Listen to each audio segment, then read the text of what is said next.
Perhatian. Konten ini mengandung konsep esensi ilahiyah yang membutuhkan aspek pemahaman mendalam, yang kemungkinan hanya dapat diakses dengan keterbukaan hati dan pikiran, untuk mencapai tingkat pencerahan dan kesadaran yang lebih tinggi.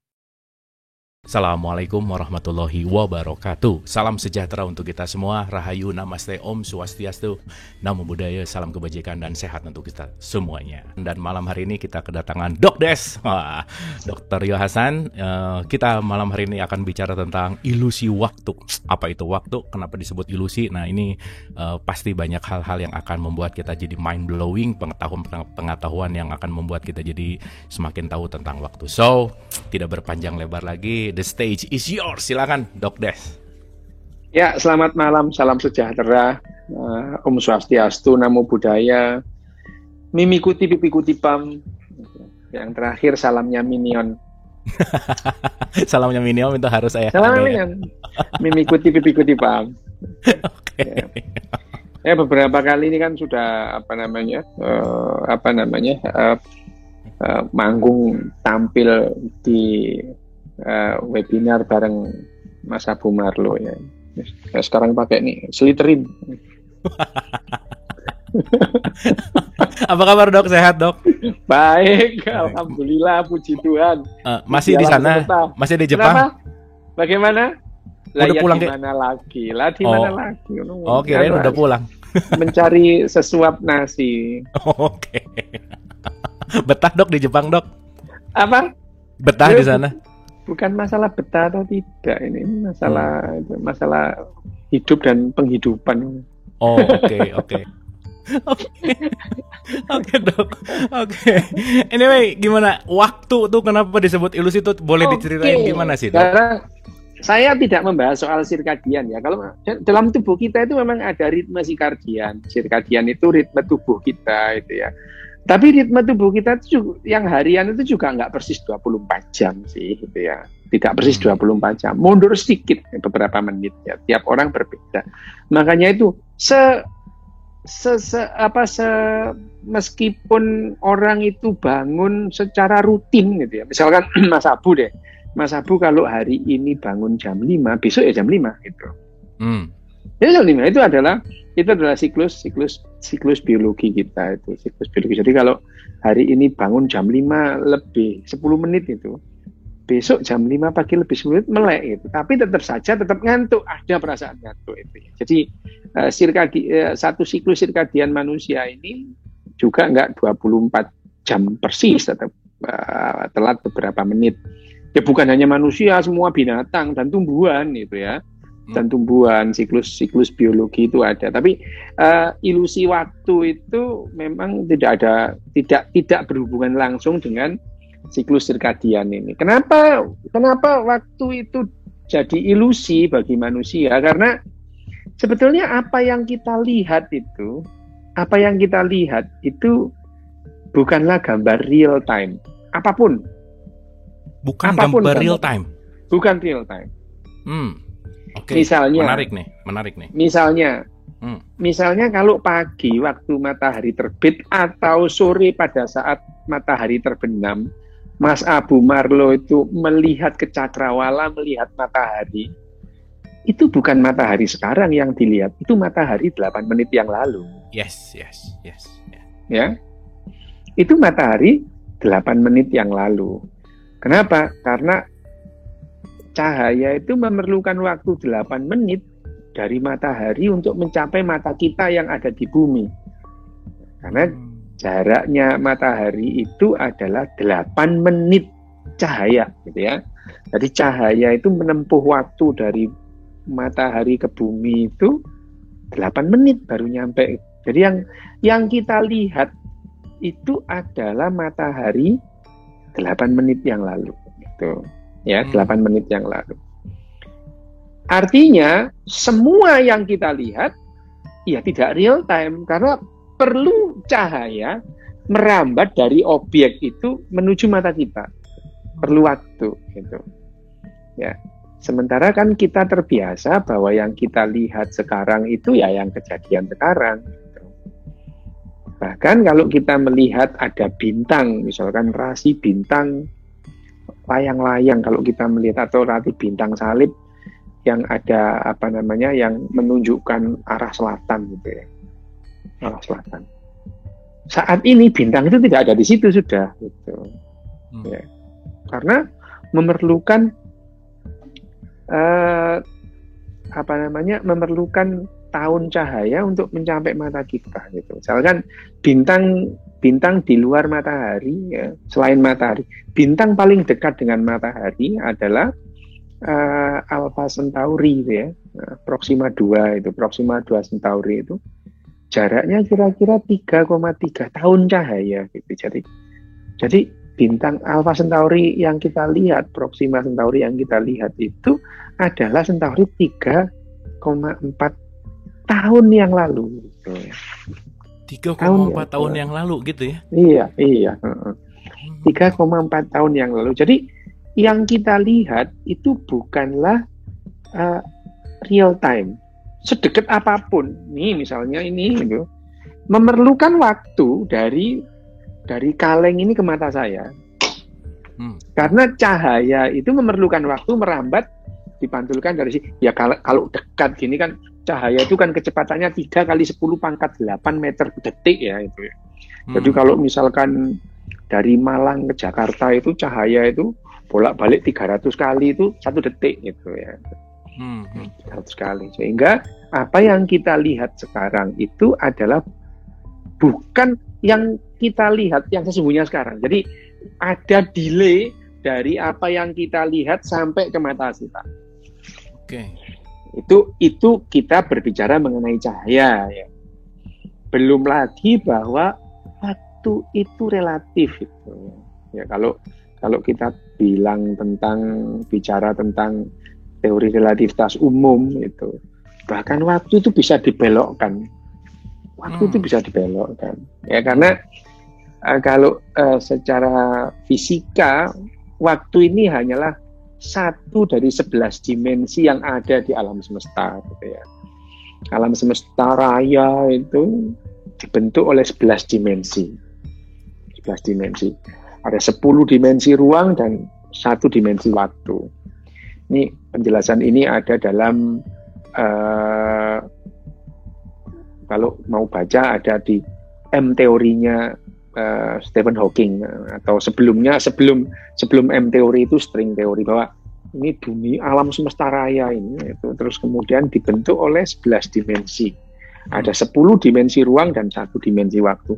Nah, ada berbagai macam alam semesta. Ada sekitar 10 pangkat 500 alam semesta. Nah, alam semesta yang kita huni sekarang ini kebetulan itu dibentuk oleh 4 dimensi, 3 dimensi ruang dan 1 dimensi waktu. Jadi, yang 7 kemana? Itu, yang 7 itu keselip. Itu kalau dalam M teorinya itu ngelempit gitu ya, nyelempit gitu. Nah itu kalau kita bicara tentang fisika. Jadi waktu itu pun juga bisa dibelokkan gitu ya. Kalau waktu itu bukan pasti kalau 1 detik itu terus kemudian ya 1 detik setiap orang mengalaminya sama, tidak itu. Apalagi kalau misalnya yang satu orang berjalan mendekati kecepatan cahaya, yang lain diem, itu waktu bagi 2 orang ini relatif. Itu kalau menurut teori relativitas. Tapi kalau yang saya sampaikan bahwa waktu itu ilusi, itu adalah otak kita menangkap waktu ini tidak sama gitu. Tidak sama, masing-masing orang berbeda. Sehingga Mas Abu dulu waktu kelas 5 SD, kelas 6 SD, 1 tahun itu lama banget itu. Oke, benar. Ya? Lama banget, 1 tahun itu lama banget. Sementara sekarang memasuki usia 30-an kok jadi sebentar 1 tahun itu gitu ya. Karena otak kita akan membandingkan 1 tahun itu dengan rentang waktu hidup kita. Jadi kalau waktu kita umur 10 tahun, 1 tahun itu adalah 1/10 masa hidup kita. Sementara saya ini tahun ini sudah 60 tahun, 1 tahun itu adalah 1/60. Ya, jadi secara emosi, otak kita secara emosi menghitung waktu meskipun kita nggak sadar gitu ya. Makanya beberapa orang Savant syndrome gitu ya, Ya seperti saya dulu. Ya sekarang masih sih, cuman sudah nggak terlalu mengganggu gitu. Itu ada anak-anak dengan Savant syndrome yang bisa menentukan waktu tanpa melihat jam misalnya. Ini jam berapa ini?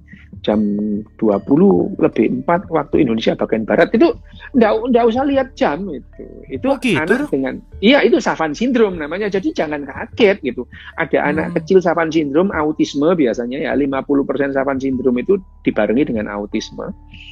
Itu mereka mempunyai kemampuan unik yang orang lain nggak bisa gitu ya, unik gitu ya orang lain. Tapi kemampuan ini sebetulnya tidak diperlukan bagi kehidupan sehari-harinya gitu. Misalnya, Rio ini jam berapa Rio? Waktu saya masih kecil saya nggak usah lihat jam dinding ya bisa. Cuman apa manfaatnya anak kecil bisa menentukan jam kalau arloji itu harganya cuma 15.000? Daripada bawa saya kemana-mana, udah makannya banyak, tuh maunya banyak juga, kan lebih baik beli arloji. Jadi bagi orang umum itu arloji itu lebih efisien dan lebih efektif daripada bawa saya kemana-mana gitu. Misalkan ada anak kecil yang dari kecil sudah di perkalian tuh hafal 2.514 kali 3.213 langsung bisa gitu ya. Tapi ngapain ya itu swalayan daripada mempekerjakan anak gini, lebih baik beli kalkulator gitu, lebih murah gitu ya. Jadi anak-anak dengan Savant syndrome itu biasanya ya berakhir tidak akan jadi apa-apa gitu. Ya, anyway dok, sorry motong sedikit dok. Itu turunan sindrom itu tuh turunan atau gimana dok? Atau bawaan? Acak itu. Tapi ada kondisi-kondisi yang yang bisa memunculkan Savant syndrome ini ya, Savant syndrome. Savant syndrome itu sebetulnya adalah otak kita itu melihat jadi tugas otak kita itu adalah mengenali pola dan merespon pola gitu ya. Okay. Ya. Nah, bagaimana otak kita itu mengenali pola dan merespon pola itu secara efektif supaya individu itu lebih bisa bertahan hidup selama mungkin gitu. Jadi ya misalnya ini kalau kita ngomong binatang lain non manusia ya, katakanlah babi hutan gitu ya. Babi hutan itu pada saat dia melihat harimau, melihat singa atau melihat cheetah itu dalam waktu 50 nanodetik dia otaknya memutuskan dia lari gitu ya. Gitu. Ya. Itu adalah babi hutan tidak berkesadaran sih dia tidak punya kesadaran, tapi dia bisa melihat pola bahwa yang namanya singa atau harimau itu membahayakan hidupnya dia. Ya. Dan otaknya itu memerintahkan secara emosi terus dia lari. Ya. Manusia juga begitu gitu. Nah, ada kondisi-kondisi tertentu di mana hal-hal yang tidak penting untuk dipertimbangkan itu terus masuk dalam memori eksplisit gitu ya. Harusnya itu memori implisit ya. Memori implisit itu seperti kalau kita berjalan itu masuk memori implisit ya itu. Ya, masuk memori implisit. Kita makan, cara kita makan itu masuk memori implisit. Kita kan nggak mikir makan itu saya mau ngunyah 24 kali, nggak ada ya makan sambil ngomong ya telan aja. Itu masuk dalam memori implisit. Nah, kalau hal-hal yang tidak penting itu terus kemudian masuk wilayah memori eksplisit, terus ditanya ini jam berapa, dia bisa menyebutkan dengan jelas itu kan tidak diperlukan. Untuk apa manusia punya kemampuan kayak gitu? Tidak diperlukan gitu ya. Tidak diperlukan. Yang diperlukan manusia itu misalkan dia bisa mengenali buruan, predator gitu ya, dia lari gitu ya. Ya. Apa manfaatnya anak kecil bisa kali-kalian kalau harga kalkulator cuma 25.000 gitu. Orang di swalayan nggak bakalan lah itu ya. Nah, termasuk waktu itu ada orang yang bisa mengenali secara memori eksplisit waktu itu dengan tepat ya. Tapi setepat-tepatnya dia itu tetap aja ada ilusi gitu ya, ilusi dalam dirinya. Karena dia mengenali waktu itu tidak hanya sekedar tahu ini jam berapa, itu tidak gitu ya. Otak kita melihat melihat atau mengenali waktu ini adalah sehubungan dengan kehidupannya gitu ya. Jadi artinya otak kita yang memberikan rasa lapar gitu ya. Otak kita. Ya, otak kita memberikan rasa lapar. Nah, kenapa? Yaitu pada jam-jam tertentu ada sensing rasa lapar. Dan lapar itu bukan di perut, otak kita yang memberikan rasa lapar, gitu ya. Hanya terus kemudian otak kita memberikan sekresi neurotransmitter dan hormon sehingga perut kita melilit, gitu ya. Supaya kita itu adalah rasa lapar. Tapi rasa lapar sendiri itu muncul di otak, gitu ya. Nah, rasa lapar itu kalau Mas Abu misalnya, terutama deh kalau misalkan pas bulan puasa misalnya itu ya. Ya misalkan pas bulan puasa itu, pas bulan puasa itu hari-hari pertama lapar itu, gitu. Ya hari-hari berikutnya ya lapar, saya cuman ya sungkan aja bilang mau lapar, nggak boleh ya. Hari-hari berikutnya juga lapar juga, cuman ya tidak selapar karena biasanya sarapan terus kemudian nggak sarapan. Itu aturan dalam tubuh kita berubah, jadi itu menimbulkan perasaan lapar. Tapi kalau kemudian sudah 3 hari, 4 hari, seminggu gitu, kita ya laparnya hilang itu pada pagi hari, gitu ya.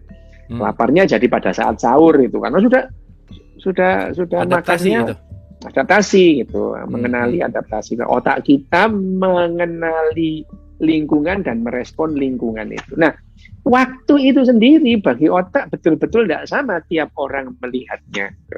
Oke. Ya yang paling jelas ya tadi pada saat kita itu melihat waktu ini satu tahun ini kok lama banget gitu ya. Gitu. Nah belum lagi kalau kemudian disertai ketidaknyamanan gitu ya. Sehingga ada 1 jam itu terasa lama banget. Nah ada yang 1 hari terasa cepat gitu ya. Terasa cepat karena otak kita melihat itu sesuai dengan yang namanya relaksasi dan stres itu. Melihat itu, otak kita mengalami stres. Pada saat otak kita mengalami stres, waktu itu terasa lebih panjang bagi otak kita. Gitu ya. Sementara pada saat kita mengalami pleasure, apalagi happiness, gitu, waktu berjalan lebih cepat bagi otak kita. Padahal waktu itu secara fisika ya tetap gitu ya. Nah, waktu itu tetap. Jadi ada 2 hal dalam hal ini, melihat kenapa yang namanya waktu itu adalah ilusi bagi otak kita adalah yang pertama, cahaya sendiri yang kita lihat ya, bahkan pendengaran itu. Yang kita dengar apa yang kita lihat itu sebetulnya sejarah. Tidak sesuatu yang terjadi real time. Yang kita dengar adalah kejadian beberapa saat yang lalu, yang kita lihat adalah kejadian yang lampau. Jadi sebetulnya mata dan telinga kita itu mesin waktu, gitu. Merekam hal yang terjadi sudah lalu, gitu. Ya. Meskipun kita lagi ngomongin ini real time, ini real sama. Time ini enggak real time ini kita itu. Apalagi kalau sekarang misalkan Zoom ini telat 2 detik kok. Zoom ini telah 2 detik. Jadi apa yang saya bicarakan terus didengar oleh Mas Abu itu adalah kejadian 2 detik yang lalu. Nah, apalagi terus kemudian kita misalkan ngomong kemudian, nah seperti waktu kita misalnya ini di Mars gitu ya. Misalkan dari pesawat yang ada di Mars itu, dia terus kemudian mengeluarkan sinyal untuk diterima di bumi. Dia memerlukan waktu yang panjang dari Mars ke bumi. Jadi apa yang kita dengar dan apa yang kita lihat sekarang itu sebetulnya sejarah itu. Sejarah. Tidak terjadi sekarang. Itu satu. Yang kedua, otak kita mengcompare, membandingkan atas rentang hidup kita dengan waktu real gitu ya. Jadi kalau waktu saya berumur 10 tahun itu, otak saya menganggap 10 tahun, 1 tahun itu adalah 1/10 panjang hidup saya. Jadi pada saat umur 10 tahun, 1 tahun itu lama gitu. Setelah sekarang saya umur 60 tahun, 1 tahun itu adalah 1/60 dari rentang hidup saya. Jadi otak saya menganggap 1 tahun itu pendek gitu ya. Itu yang kedua. Yang ketiga adalah waktu itu emosi kita melihat waktu itu sangat berkaitan, sehingga 1 jam bagi orang yang menderita, bagi orang yang sedih, bagi orang yang stres itu terasa lama. Sementara bagi orang yang mengalami pleasure, kesenangan, apalagi happiness, waktu itu jadi pendek. Itu yang mengatakan bahwa yang namanya waktu itu betul-betul ilusi bagi kita. Okay. Anyway, Dok, ini sedikit penasaran nih. Kalau lagi stres kan waktu terasa lama tuh. Kalau lagi stres yang terjadi sama otak tuh sebenarnya apa sih, Dok? Otak tuh gimana sih? Stres itu macam-macam ya, stres macam-macam. Stres itu pada dasarnya kalau otak kita kemudian mengalami mengharuskan otak kita itu merespon dengan cepat dengan rasa tidak nyaman, itu disebut stres, ya. Stres itu. Tidak nyamannya di mana? Terjadi ketidakefektifan kalori itu untuk kehidupannya dia, gitu ya. Kehidupan dia. Kalau misalkan pada saat kita itu tidak stres gitu ya, metabolisme kita cukup misalkan sehari itu 1.500 kalori ya, cukup itu. Pada saat stres, pada saat otak kita mengalami stres, tubuh kita memerlukan kalori lebih banyak untuk bertahan hidup 1 hari. Ya, jadi ada ketidakefisienan dan ketidakefektifan tubuh kita dalam kehidupan sehari-hari itu. Yang namanya efektif itu kalau kalori kita itu digunakan sepenuhnya efektif ya. Kalau efisien itu seberapa banyak kalori. Ada orang yang tidak efisien hidupnya, misalkan orang gendut gitu, tidak efisien itu, ya. Dia memerlukan kalori lebih banyak seharinya itu daripada orang yang kurus itu. Kalau nggak lapar dia itu ya. Itu. Jadi sebetulnya orang itu mutlak itu ya. Itu mutlak. Mutlak, gitu. Iya, oke. Ya, itu. Ya. Dan pada dasarnya kehidupan ini kan berebut kalori aja pada dasarnya gitu.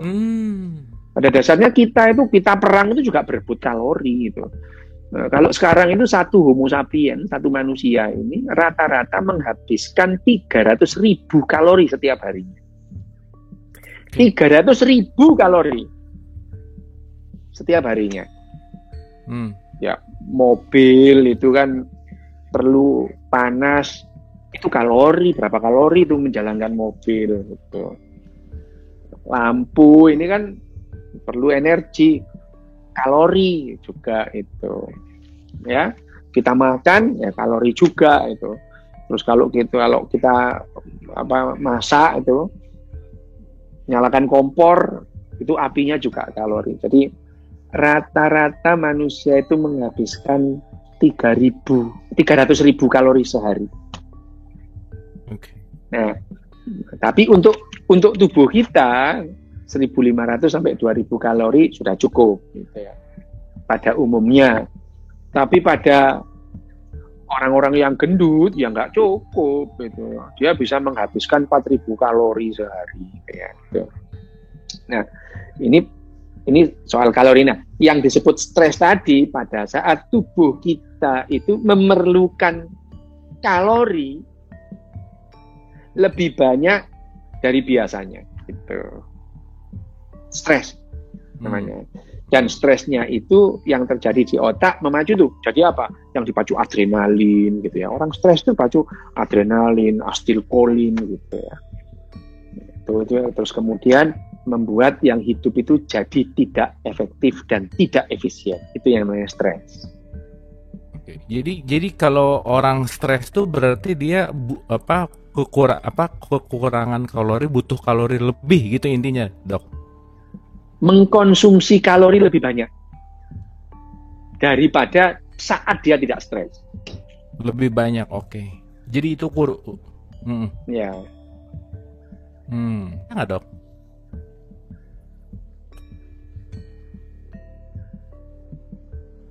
Cek. Halo, cek 1 2. Halo. Teman-teman masih dengar suara saya dengan jelas kah? Bentar, Dok.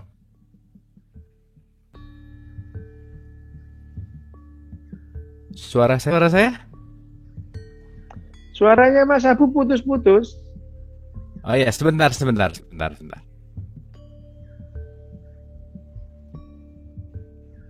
Oke.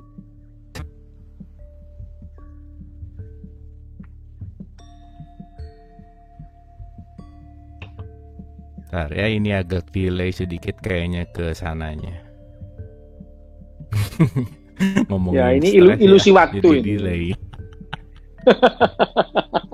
Ilusi waktu ini. Ilusi waktu.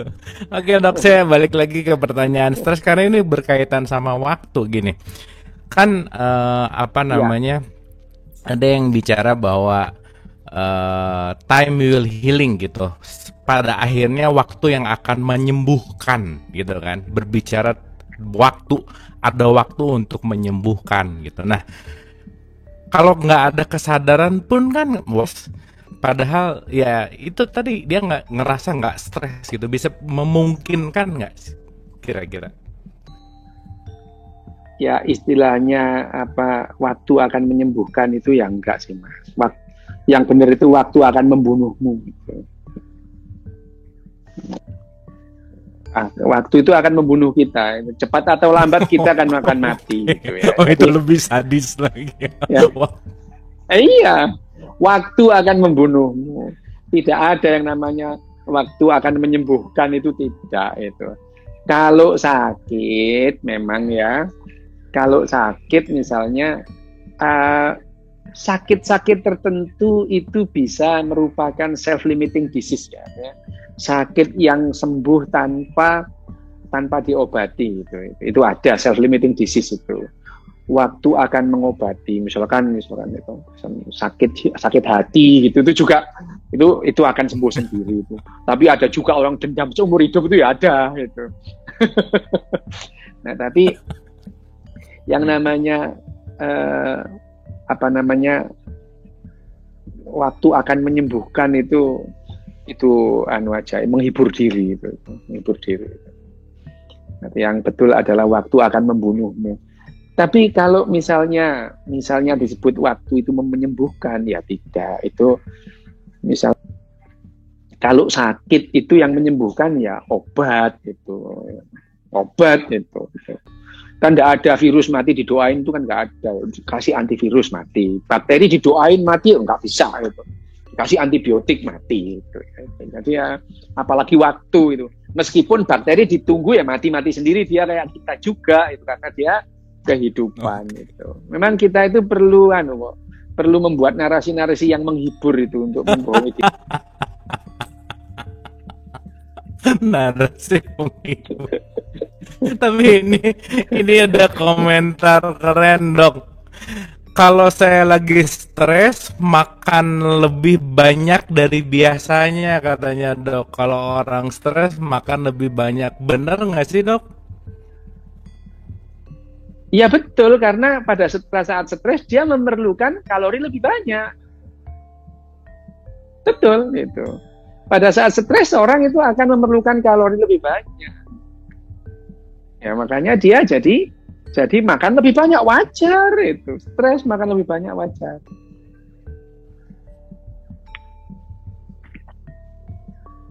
Oke. Ini di saya agak delay sebentar ya, saya calibrate sebentar loh. Teman-teman kalau ada yang ya, mau boleh, bertanya, silakan. ada yang mau apa nih, kita bisa meskipun nggak ada urusannya sama ilusi sama waktu, mau nanya apa aja juga boleh sama Dokter Rias. karena kalau sama Dokter Ria Hasan tuh all around gitu. Oke, silakan kalau ada yang mau bertanya. Oke, sebentar ya ini. Oke, ini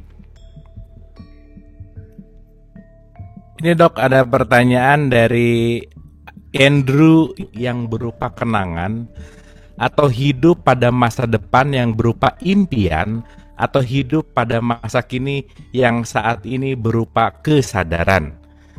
Apakah kenangan masa lalu dan impian masa depan itu juga ilusi waktu karena tidak bisa dimilikinya masa kini dan saat ini?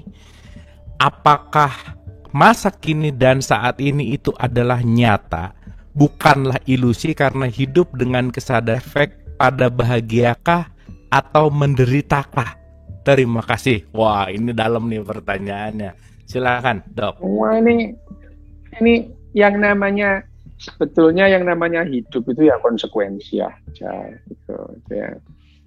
Hidup itu konsekuensi, nggak ada yang namanya itu harapan gitu. Coba kalau kita tanya kecoa itu punya harapan apa? Kecoa gitu ya. Kalau kita bicara tentang hidup itu ya, bisa satu spesies itu bisa bertahan berapa lama?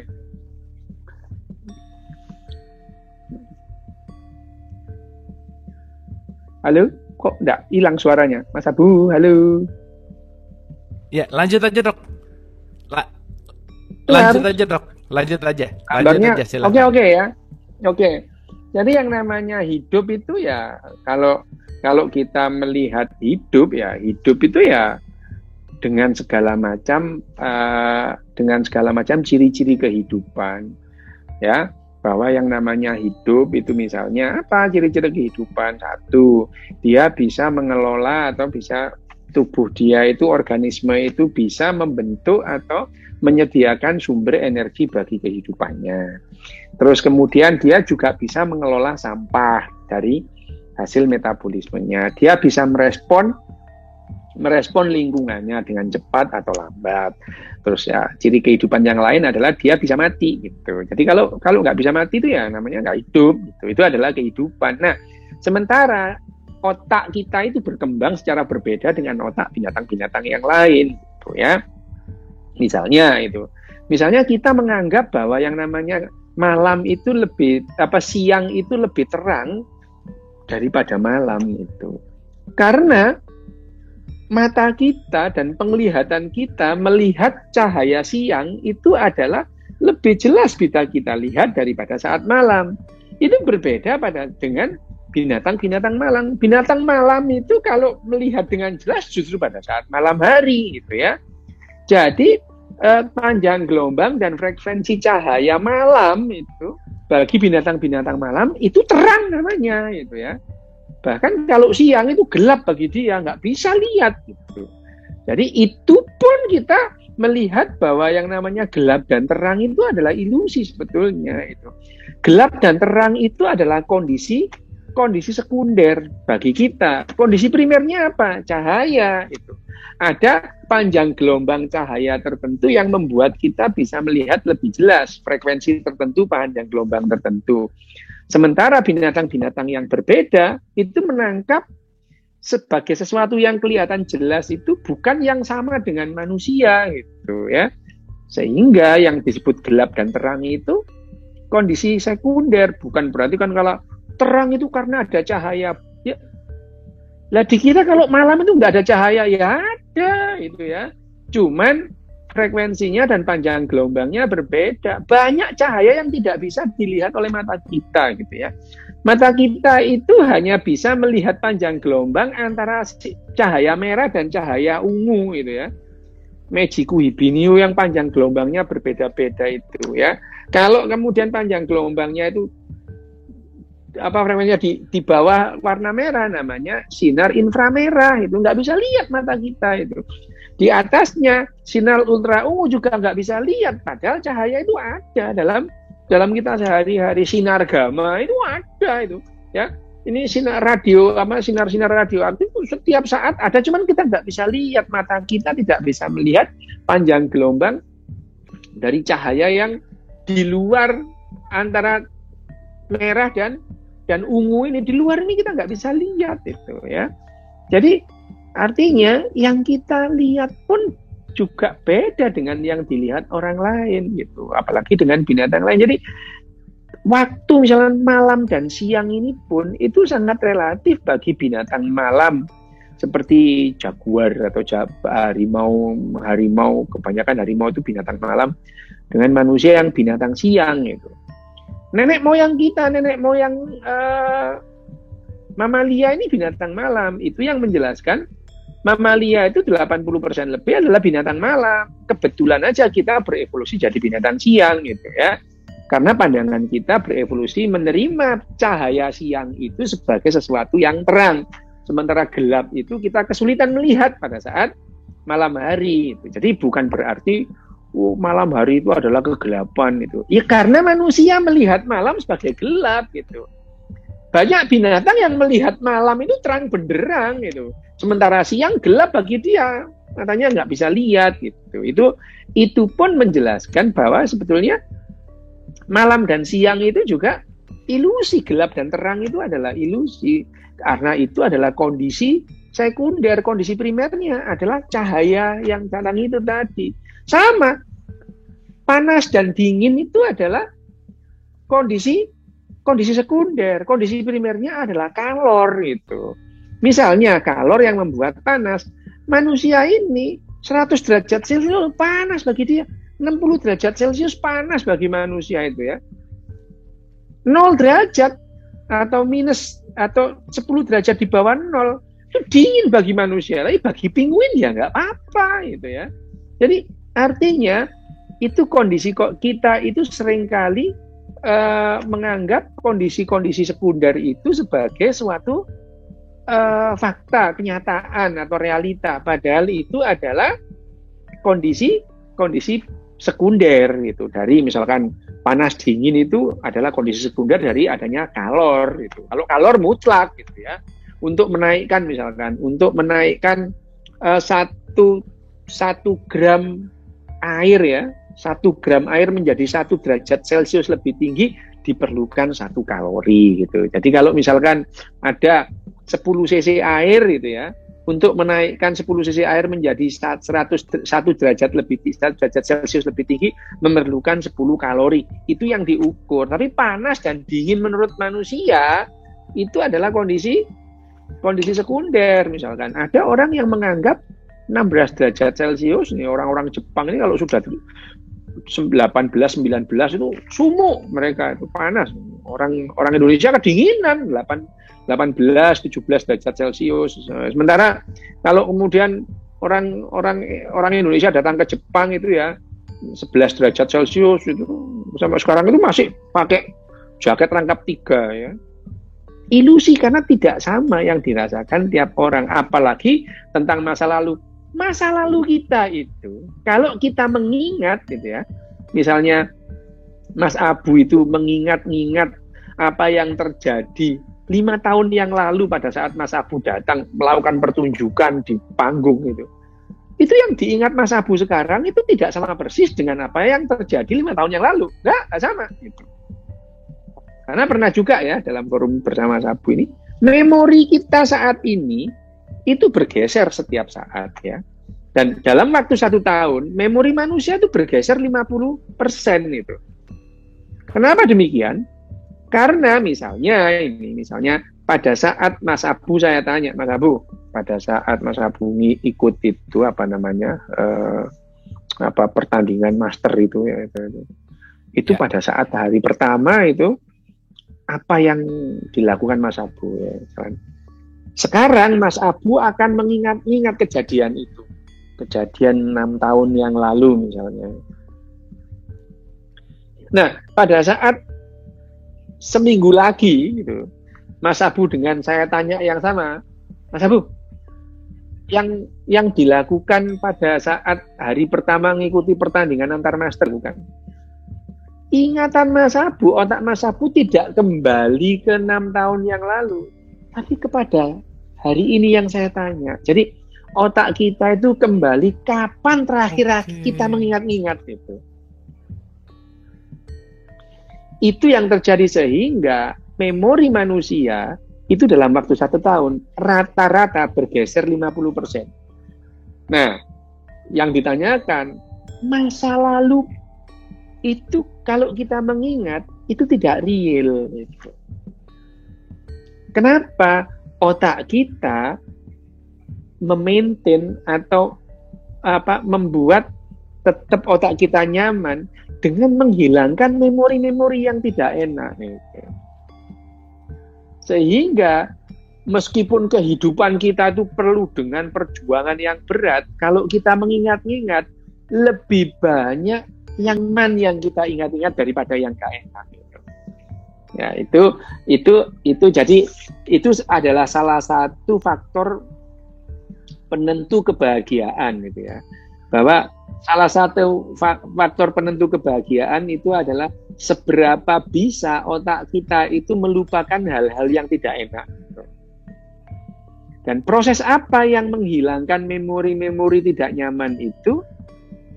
Mimpi kita itu. Mimpi kita pada dasarnya adalah merawat ingatan-ingatan kita. Merawat dalam hal ini bukan mempertahankan apa adanya, membuang memori-memori yang tidak enak. Itu mimpi. Dan mimpi itu ada yang mimpi yang bisa diingat, ada mimpi yang tidak bisa diingat. Mayoritas mimpi itu tidak diingat kok, gitu ya. Hanya sedikit mimpi yang kita ingat pada saat kita itu bangun itu. Setiap saat itu kita mimpi, hanya mimpi itu tidak bisa diingat. Itu ya. Jadi kalau pembahasannya apakah masa lalu itu hanya kenangan? Iya, tapi kenangan yang kamu kenang sekarang itu tidak persis kejadiannya dengan yang terjadi sesungguhnya, gitu ya. Nah, kemudian kita mengira-ngira masa yang akan datang itu ya berdasarkan apa yang terjadi sekarang gitu. Jadi tidak ada orang yang bisa menggambarkan masa depan yang akan terjadi seperti apa. Kalau kita membaca itu ya dulu itu ada futurist yang namanya Alvin Toffler gitu ya. Alvin Toffler penulis buku ya. Dia itu istilahnya meramalkan apa yang akan terjadi gitu ya. Alvin Toffler itu. Tahun 70 dia menulis bukunya yang namanya Future Shock ya. Future Shock. Tahun 70. Saya baca buku itu tahun 79. Itu telat 9 tahun saya baca. Ya itu. Alvin Toffler itu waktu itu dia menggambarkan kita akan masuk pada masa yang namanya super industri gitu ya. Wah, dia menggambarkan tapi dia mengira-ngira ya menurut tahun 70 itu gitu ya. Tahun 80 dia menulis buku yang namanya The Third Wave itu. Yang dikatakan itu kira-kira sama dengan tulisannya tahun 70 itu. Karena tahun 80 komputer belum ada gitu. Komputer belum ada gitu. Begitu tahun 88 komputer muncul, tahun 80 komputer muncul, gitu ya. Yang dikatakan Alvin Toffler salah semua gitu. Oke. Karena dia nggak pernah ngira ada barang yang namanya komputer itu. Ya, yang terus kemudian ada internet macam-macam itu nggak ngira gitu. Jadi sebetulnya masa yang akan datang kalau kita menggambarkan kira-kira ya menggambarkan seperti sekarang. Bahkan kalau kita mengira-ngira apa yang terjadi kita itu menganggap hari yang misalkan masa yang lalu itu seperti masa sekarang gitu. Jadi seperti tidak banyak orang itu mengira kalau di Indonesia ini jilbab itu pernah dilarang di sekolahan. Nggak pernah. Ya, sampai tahun 85 jilbaban itu nggak boleh di SMA. SD, SMP, SMA negeri nggak boleh. Meskipun itu madrasah aliyah negeri nggak boleh gitu. Ya, sempat nggak boleh dong. Lo nggak boleh, dilarang gitu. Tanya sama mama itu, sama ibunya itu dilarang gitu. Tahun 84 itu, tahun 80 itu ada teman saya SMA yang maksa pakai akhirnya dikeluarin. Memang iya itu. Ada. Jadi sampai tahun 85 itu aturan Menteri Pendidikan dan Kebudayaan itu nggak boleh itu. Pakai jilbab di SD, SMP, SMA negeri gitu ya. Negeri. Itu nggak boleh gitu. Meskipun itu aliyah negeri atau sanawiyah negeri, nggak ada yang pakai gitu. Tapi kan kita nggak pernah membayangkan ada suasana seperti itu.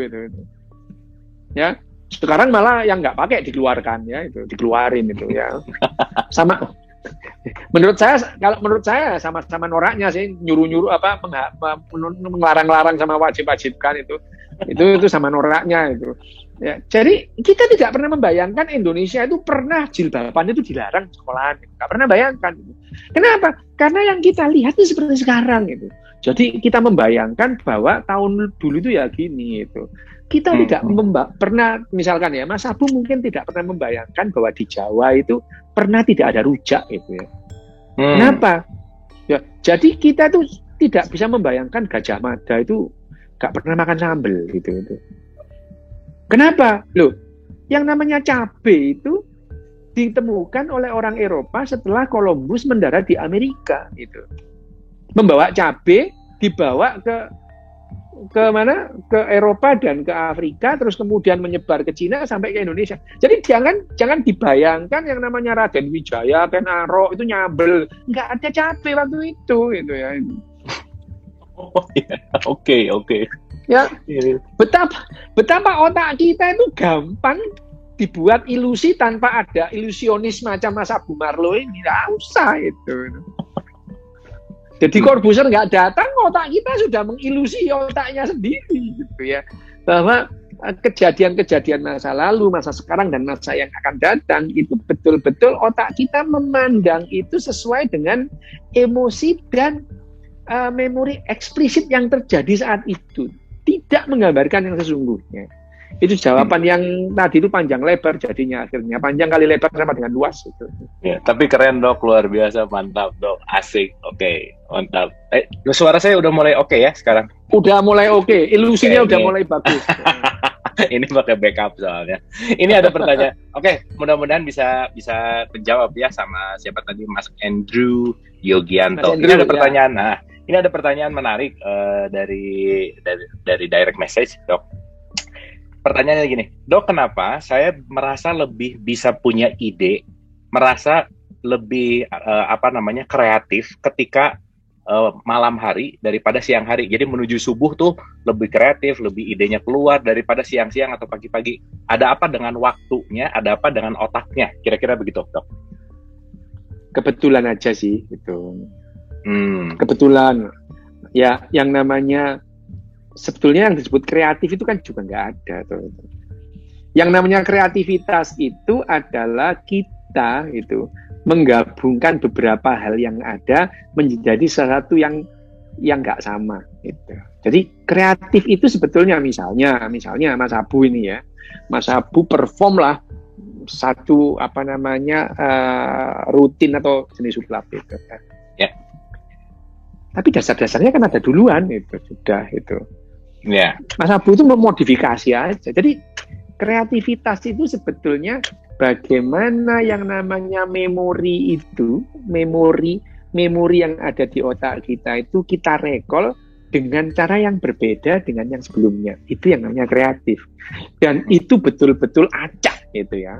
Acak. Tapi ada memang bakat-bakat tertentu orang yang kreatif itu. Kreatif itu. Misalnya itu ya. Misalnya yang kreatif, misalnya itu Rhoma Irama gitu. Itu berapa album? Itu kreatif banget ya itu.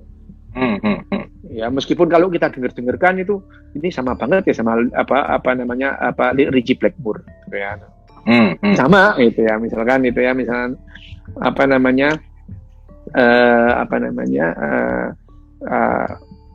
when the blind man cry itu, terus kemudian hari kiamat sama gitu. Sama gitu. tapi bagaimanapun juga Rhoma Irama kreatif itu ya. Dia mengubah sesuatu yang baru. Jadi dan kreativitas apa ada hubungannya dengan waktu gitu. Setiap orang mempunyai waktu relaksasi sendiri-sendiri gitu ya. Sendiri. Ada orang yang relaksasinya pada saat boker. Ada nggak? Ada, beneran itu ada. Ada itu. Jadi ada teman saya itu kalau belajar itu di WC lama, itu berjam-jam itu bokernya itu lama banget itu. Kamu boker batu, boker apa itu? Ternyata sambil baca itu ya. Ya nggak apa-apa juga itu. Artinya pada saat seseorang itu menemukan saat yang bisa membuat otaknya rileks, nah di situ menjadi lebih efisien dan lebih efektif. Nah itu yang membuat orang lebih gampang jadi berkreasi di situ. Tapi tidak ada patokan waktu tertentu. Setiap orang, setiap otak mempunyai persepsi sendiri melihat lingkungannya. Oke. Ini ada pertanyaan. Terima kasih, Dok. Terima kasih. Jadi ya memang itu beda-beda aja ya. Ada yang pagi, ada yang siang, ya balik-balik lagi itu tergantung dari keunikan individunya masing-masing. Gitu. Iya. Oke. Ini ada pertanyaan gini. Ini simpel, mungkin bisa dijawab sebentar. Bagaimana ketika stres malah mengurangi kalori, tidak nafsu makan? Jadi kalau lagi stres jadi malah malas makan, nggak mau makan tuh, kenapa Dok katanya? Tadi kayaknya kita ngomongin stres. Iya. Iya. Kalau sampai begitu itu bukan stres, itu depresi itu. Oh oke. Nah ya, gimana? Boleh sedikit dijelasin dok antara stres dan depresi? Berbeda antara stres dan depresi ya. Ya, 1 dari 5 orang itu pernah depresi sebetulnya ya. 1 dari 5 orang itu pernah depresi. Nah, depresi ini yang jadi persoalan. Putus cinta sampai nggak mau makan, itu sebetulnya yang terjadi di otaknya itu bukan stres itu depresi otaknya. Jadi sebetulnya orang mengalami putus cinta itu dia mengalami depresi, mengalami salah satu bentuk semacam depresi itu, dan itu yang membuat terus kita jadi nggak mau makan gitu ya itu, nggak mau makan itu, dan dia betul-betul menyiksa diri itu ya, kayaknya dunia ini lebih baik nggak ada saya, gitu ya. Merasa kesepian itu adalah bentuk-bentuk dari depresi, meskipun ya depresi bentuknya juga berbeda-beda itu. Beda jadi stres dan depresi. Stres itu pada dasarnya adalah rangsangan yang membuat kita untuk bereaksi lebih cepat untuk mempertahankan hidup kita. Gitu. Oke. Ya.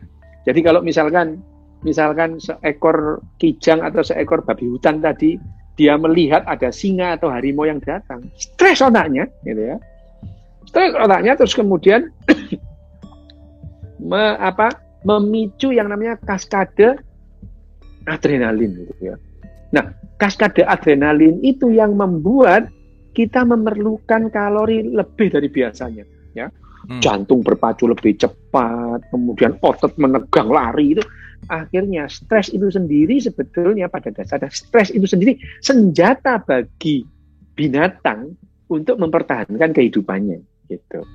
Tapi kalau stres itu berkepanjangan sampai akhirnya membuat itu tidak lagi efektif dan efisien untuk mempertahankan kehidupan kita, jatuhnya jadi cemas, gangguan cemas gitu ya. Gangguan cemas gitu ya.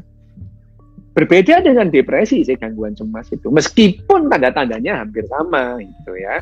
Tanda-tandanya hampir sama.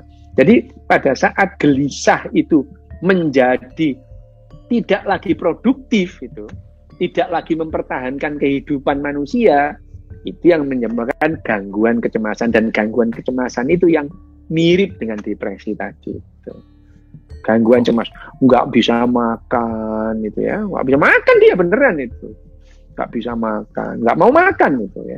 Terus kemudian gairah seksual hilang, itu bukan stres itu sudah gangguan cemas gitu ya, yang gambarannya mirip depresi itu. Kenapa? Ya itu tadi, itu sebetulnya itu senjata bagi kehidupan dulu untuk mempertahankan kehidupan. Misalnya ya, ada kijang atau ada babi hutan tadi itu, begitu dia melihat adanya predator yang mengancam hidupnya dia, semua kalori digunakan untuk menyelamatkan diri gitu, ya. Kalori yang tersedia itu digunakan untuk menyelamatkan diri. Jadi jantung memompa lebih cepat, tapi dipompanya kemana? Ke otot gitu. Ke otot itu. Ke perutnya nanti dulu gitu ya. Yang penting lari dulu, urusan makan nanti gitu. Untuk nafsu seks nanti aja gitu ya itu. Terus kemudian untuk makan nanti aja lah makan, yang penting selamat dulu gitu ya. Jadi mulut kita terasa kering, terus kulit kita juga terasa keringgingan, kesemutan, mati rasa, kebas gitu. Jantung kita berdebar-debar gitu ya. Otot kita tegang. Sebetulnya ini warisan zaman purba dulu gitu ya itu. Nah, itu kan kita rasakan pada saat kita cemas. Nah, manusia itu gelisah bukan hanya kalau seperti manusia itu akhirnya gelisah bukan hanya saat dia melihat ada harimau itu tanggal 25 ini tagihan kredit card harus dilunasi gitu ya itu membuat manusia cemas itu.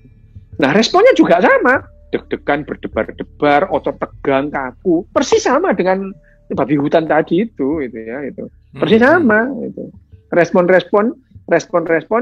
gelisah tadi. Nah, pada saat gelisah misalkan terus kemudian jalanan macet, wah ini mau deg-degan, berdebar-debar juga, jadi tegang. Jadi akhirnya manusia ini tidak hanya gara-gara ada predator, tapi banyak yang membuat kecemasan, dan kecemasan yang kemudian bertumpuk-tumpuk menjadi gangguan kecemasan. Ya tadi itu, tidak mau makan dalam jangka waktu yang lama gitu ya. Terus kemudian tidur pun juga nggak bisa gitu kan. Karena orang stres itu kan nggak tidur. Mana ada orang lari sambil tidur kan, tidak gitu ya. Okay. Semua digunakan untuk keperluan menyelamatkan diri. Nah, itu yang terjadi pada saat orang mengalami gangguan kecemasan tadi yang mirip depresi tadi itu. Tidak mau makan, bukan lagi terus dia harus mengkonsumsi makanan yang banyak, malah nggak makan. Itu yang namanya jadi kontraproduktif dan itu gangguan. Oke, thank you dok. Ini pasti menjawab pertanyaan.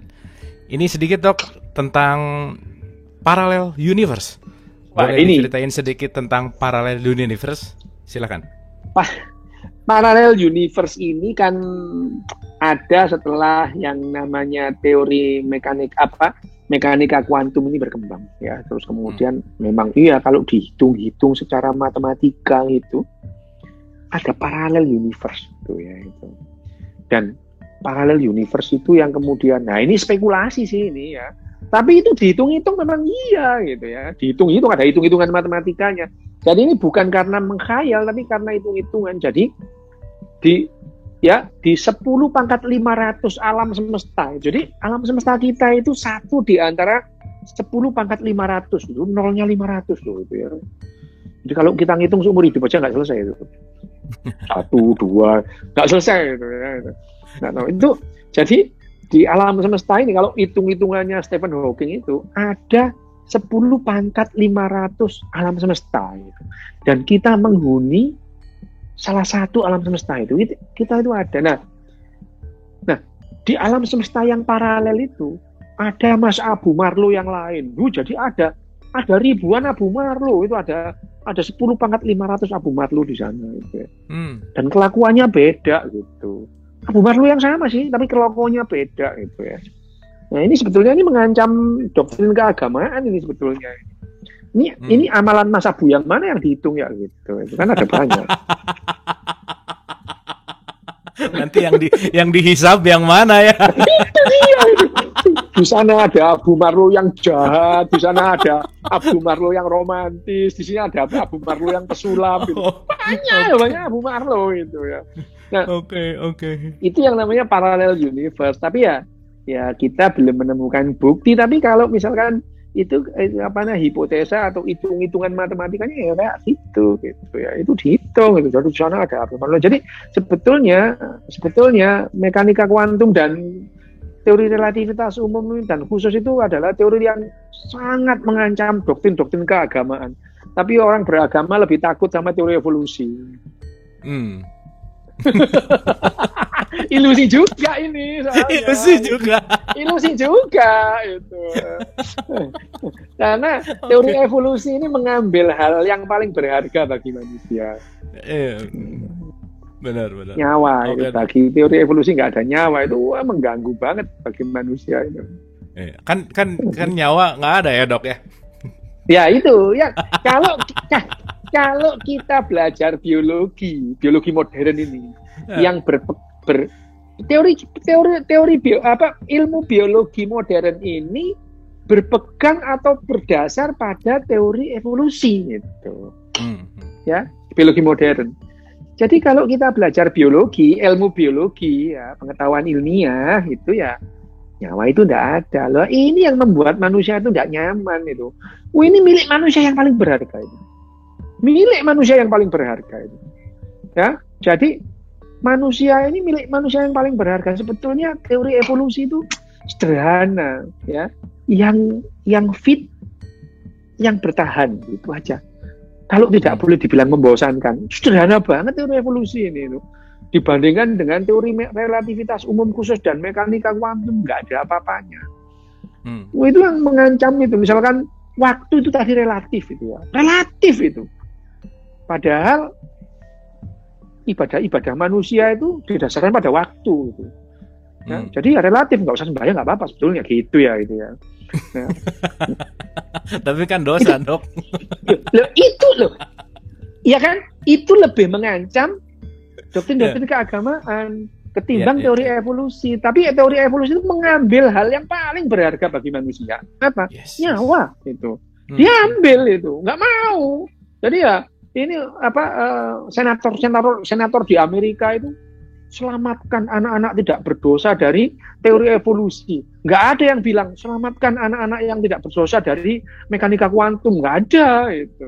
Karena ya kalau kamu mau membelokkan waktu, belokkanlah, terserah gitu ya. Kalau di sana itu ada Mas Abu Marlo ribuan, terserah. Pokoknya jangan ambil nyawaku gitu ya. Oke, mantap dok. Keren dok. Ini mind blowing baru nih. Jangan ambil nyawa aku. Ini sebelum ke Mas Aryo, ada pertanyaan quick answer aja nih kayaknya nih. Ya. Malam Dok Des. Jika kita berjalan dalam kecepatan cahaya, apakah kita bisa pergi ke masa depan karena hitungan waktu kan dari cahaya? Gimana nih Dok? Tidak ada yang mengizinkan materi itu bergerak melebihi kecepatan cahaya, nggak ada. Bahkan materi itu kalau sudah bergerak dengan kecepatan cahaya, dia terurai menjadi energi. Ya itu, terurai menjadi energi. Jadi sejak SMP saya itu sudah tahu Star Trek itu bohong, nggak mungkin itu ada manusia bergerak dengan kecepatan cahaya, badannya utuh, itu omong kosong, nggak ada itu ya. Tidak ada itu. Tidak ada. Jadi kalau kita bergerak melebihi kecepatan cahaya, otakmu rusak, mati gitu. Terurai otaknya gitu ya. Jaringan kita itu mendekat, jangankan melebihi kecepatan cahaya, mendekati kecepatan cahaya itu menjadi. Nah, dan memang pada saat kita bergerak mendekati kecepatan cahaya, bahkan menyamai kecepatan cahaya, waktu itu betul-betul relatif gitu. Waktu itu betul. Sehingga kalau misalnya ini ya ada benda bergerak dengan kecepatan cahaya dengan kita yang ada di sini itu waktu berbeda, yang dirasakan itu berbeda gitu ya. Pada saat mereka itu sudah datang, bagi kita ini mereka sudah 100 tahun. Mereka merasakan saya cuma 10 menit kok berangkat gitu ya. Ini waktu itu relatif pada saat materi itu mengalami kecepatan dengan mendekati atau sama dengan kecepatan cahaya. Tapi tidak ada materi yang bergerak melebihi kecepatan cahaya, itu tidak ada gitu ya. Bahkan elektron itu geraknya cepat itu dengan kecepatan cahaya. Jadi memutarnya elektron mengelilingi inti atom itu dengan kecepatan cahaya 3 kali 10⁸ meter per detik. Jadi ya tidak mungkin kita tidak mungkin manusia itu bergerak dengan kecepatan cahaya atau melebihi gitu. Karena ada yang bilang kan tidak ada yang tidak mungkin. Kata siapa tidak ada yang tidak mungkin? Itu banyak yang tidak mungkin gitu ya. Ini loh kalimat yang menipu ini. Tidak ada yang tidak mungkin. Loh banyak yang tidak mungkin gitu. Banyak. Mungkinkah Mas Abu besok pagi jadi perempuan? Nggak mungkin Mas itu. Nggak mungkin. Nggak mungkin itu. Oke. Thank you Dok. Itu statementnya menjawab juga pertanyaan dari YouTube. Teman-teman di YouTube itu banyak yang kejawab pertanyaannya. Ya. Oke, thank you Dok. Ini ke Mas Aryo. Silakan Mas Aryo. Ya, saya mau bertanya kecil aja, ada 2 pertanyaan. Boleh jadi kecil, boleh besar, boleh. Ya, jadi untuk pertanyaan yang pertama, jadi kalau kita bicara ilusi waktu ya, bagaimana kalau misalkan lawan bicara kita adalah orang-orang yang biasa saja, yang memang waktu ke waktu kehidupannya gitu-gitu aja. Buat mereka mungkin ya sama aja lah. Apakah dengan pendekatan parallel universe tadi, tenang aja Pak, di dunia lain, di dunia paralel, Bapak tuh orang kaya, jadi tenang aja. Itu pertanyaan pertama. Pertanyaan kedua, ini kemudian berangkat dari pertanyaan pertama, apakah memang perlu pemanfaatan atau penerapan manajemen waktu sehingga waktu itu dari waktu ke waktu bisa lebih positif lah kepada masing-masing pribadi. Itu saja pertanyaan saya. Terima kasih. Oke, silakan. Satu ya, karena jadi waktu ini ada manajemen pertama, waktu sama ya. Bagaimana ya, paralel waktu. Silakan. ya yang namanya waktu yang paralel apa dunia paralel gitu ya. Misalkan dunia paralel itu kan itu dalam hitung-hitungan gitu ya. Hitungan itu ya. Sampai terbukti ada, ya saya anggap nggak ada gitu. Itu hipotesa gitu ya. Hipotesa itu adalah menurut hitung-hitungan, menurut dasar-dasar ilmiah itu mungkin terjadi gitu ya. Tapi hipotesa tetaplah hipotesa sebelum dibuktikan gitu ya. Bahwa itu ilmiah itu masuk akal itu satu hal. Tapi belum ada buktinya itu adalah hal yang lain gitu ya. Jadi kalau kita kan merasa itu nggak apa-apa di dunia paralel yang lain aku bisa kaya, ya tapi kan kamu divisi miskin gitu ya. Emang kamu merasakan kayanya yang enggak itu. Di sini miskin aja gitu ya. Nah, jadi ya itu yang namanya kenapa kita tidak bisa menganggap bahwa kita itu nggak apa-apa di tempat lain kan kita kaya. Ya kan kamu nggak merasakan gitu. Itu pun adalah hipotesa bahwa yang namanya ada Mas Abu di tempat-tempat yang lain yang berbeda dengan Mas Abu sekarang. Mungkin ya pinter silat kayak Jet Li gitu ya, nggak tahu. Nah itu yang mengatakan itu ya. Tapi ya kalau kita bicara mengenai ilusi waktu di sini dalam artian ya otak kita itu merespon, melihat atau memetakan, melihat pola, mengenali pola waktu dan merespon waktu itu dengan berbeda. Mengenai manajemen waktu itu biasanya itu kan bisa-bisanya motivator aja yang kayak gitu ya. Manajemen waktu apanya yang dimanage di waktu itu nggak ada itu. Waktu itu ya mau dimanage apa ya nggak ada gitu. Apa manage waktu itu apa maksudnya dimanage waktunya nggak ada kok itu. Ada orang yang seharian itu bisa betah duduk nggak ngapa-ngapain itu ada itu. Mau dimanage gimana waktunya? Wong dia menikmati duduknya itu ada itu. Nah seperti saya itu kalau nggak pegang buku nggak baca ya nggak bisa gitu. Jadi saya mengagumi orang yang bisa duduk tenang berjam-jam itu saya kagum itu. Saya nggak bisa restless syndrome saya itu. Nggak bisa kaki saya itu gerak terus itu ya. Nggak bisa itu. Saya mengagumi orang yang bisa duduk anteng gitu itu kagum saya itu. Nah itu pun saya melihat ilusi saya bahwa yang namanya orang yang bergerak itu orang yang diam itu adalah orang yang bisa mengendalikan dirinya padahal ya enggak ya malas aja ya gerak itu nggak baca gitu ya. Ada orang yang betul-betul misalkan dia itu enggak bertanya sama sekali gitu ya. Ada orang yang dikasih tahu iya gitu. Sementara kalau saya dikasih tahu itu apa bener sih omongannya dia gitu ya. Apa bener itu kan enggak gelisah terus cari di buku sampai ketemu ya bener salah dia itu gitu ya. Itu adalah bagaimana ya yang namanya manajemen waktu itu adalah biarlah itu menjadi bahan omongan motivator aja, nggak ada manfaatnya itu tidak memberikan apa-apa. Manajemen waktu coba yang di manage itu waktu apa? Memang 24 jam itu ya sehari itu ya. Bahkan ada yang merasa itu pendek atau bagi orang yang patah hati, manajemen waktu apa? Gombal nggak bisa gitu. Atau mungkin pemanfaatannya efektif efisien kali Dok, gitu nggak? Enggak juga ya? Coba nggak ada itu, nggak ada itu.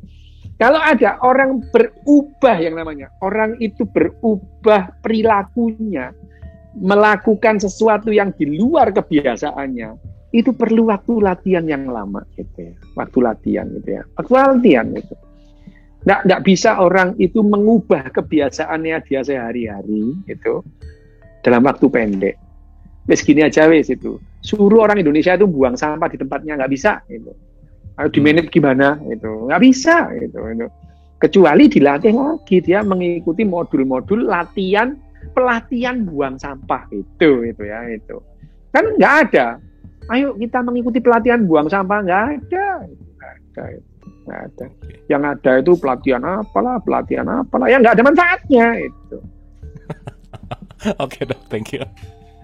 Oke, nggak kerasa udah jam 21.03. Ini mungkin pertanyaan terakhir. Mohon maaf sekali teman-teman, ini masih banyak pertanyaan yang yang belum dibaca di YouTube juga banyak, tapi karena waktu. Tapi tenang, Dok Des akan kembali lagi ke Dialog Positif bulan depan. Nanti pertanyaannya bulan depan kita bahas. Mas ini kalau saya yang ngomong bisa nggak dibilang itu dialog negatif? Bagus kayaknya. Oke, khusus pertemuan sama Dok Des diganti ya dialog negatif ya. Ya, kayaknya lebih bagus tuh. Benar. Ya, itu lebih ilusi. Iya. Ini keren Dok, pertanyaannya keren nih. Selamat malam Dok, mau nanya. Saya pernah baca tentang teori holografik, tapi nggak terlalu paham. Teori yang intinya bahwa seluruh realitas ini adalah bayangan belaka. Dan otak kita sebenarnya bekerja berdasarkan prinsip holografik. Mohon dijelaskan. Silakan. Oh iya, itu memang iya, gitu ya. Memang iya. Jadi yang misalnya yang kita lihat, yang saya lihat sebagai putih ini ya, dengan yang dilihat Mas Abu Marlo sebagai putih, ini berbeda. Putihnya Mas Abu dengan putih saya ini berbeda. Cuman kita sepakat ini warna putih, gitu ya. Ini warna putih, ya, gitu. Sama, jadi semua yang kita lihat itu adalah bagaimana otak kita pernah mempunyai memori tentang sesuatu. Jadi apa yang kita lihat ini adalah hasil rekonstruksi dari memori penglihatan kita. Jadi memori kita itu. Bahkan orang itu kalau melihat pocongan, hantu melihat pocong, itu pasti orang Jawa atau paling enggak orang Indonesia. Karena orang Inggris gak kenal pocongan gitu. Dia taunya vampire gitu ya. Iya gitu ya itu. Oh gak pernah lihat pocong. Jadi sama dengan begitu. Kursi yang kita lihat ini beda dengan kursi yang dilihat orang lain. Tapi kita sepakat itu namanya kursi. Jadi memang betul otak kita itu seperti hologram dalam hal melihat gitu ya. Dalam hal melihat itu memang hologram. Kita mempunyai penglihatan 3 dimensi karena ada mata kita ini. Mata kita itu dari yang tadinya itu nenek moyang kita itu di samping terus kemudian pindah ke depan karena diperlukan mengukur jarak melompat dari ranting satu ke ranting yang lain. Jadi mata kita itu bisa memperkirakan jarak karena pandangan kita yang 3 dimensi ini, 3 dimensi. Tapi misalkan pada spesies-spesies tertentu itu nggak penting melihat warna. Elang misalnya, elang Raja Wali, elang eagle itu, dia melihat bayangan itu 2, double gitu. Jadi kalau melihat ini elang itu melihatnya 2, seperti kalau Mas Abu begini kan deh. Nah ini kan kelihatan 2, ya. Jadi yang namanya eagle itu elang, burung hantu itu melihat bayangan itu double itu 2. Ini penting bagi kehidupan mereka sehingga pada saat dia memburu binatang buruannya, kalau dia bisa melihat tikus 2 itu, jadi elang itu bisa atau burung hantu itu bisa menentukan sudut elevasi turun dengan tepat karena justru dia melihat 2 bayangan ini gitu. Oke. Ya, gitu. Jadi bayangan kita melihat tikus itu berbeda dengan tikus yang dilihat oleh burung hantu atau elang gitu. Jadi itu ilusi, masing-masing orang itu ilusi. Bahkan yang dilihat oleh individu manusia dengan manusia lain itu adalah benar holografik seperti yang ada dalam memori kita. Bahkan ya pada saat itu kapal-kapalnya orang-orang Spanyol dan orang Portugis datang ke Amerika Selatan di orang Maya, Aztec, Inca, mereka tidak melihat itu sebagai sesuatu yang berlayar. Karena dia tidak pernah melihat ada sampan itu segede itu ya. Nggak pernah. Dia menggambarkan bahwa itu datang dari langit itu. Jadi catatan-catatan Maya, Aztec, Inca itu menganggap bahwa galeon-galeonnya orang-orang Eropa itu turun dari langit. Karena mereka tidak punya memori bahwa ada sampan segede itu gitu ya. Itu yang menggambarkan bahwa memang betul bahwa yang kita lihat itu holografik, cuman ya meskipun ini holografik, kita sepakat bahwa ini kaleng bir gitu ya itu. Mantap. Luar biasa. Boleh tepuk tangan dulu dong buat Dok nih. Malam hari ini memang statement-statementnya membuat mind blowing dan jadi berilusi. Dialog negatif ya. Dialog negatif. Oke Dok. Dialog negatif kali ini seperti biasa ditutup dengan closing statement. Silakan. closing statement bahwa yang kita tangkap sebagai pendengaran dan yang pendengaran dan penglihatan itu sebetulnya sejarah gitu ya.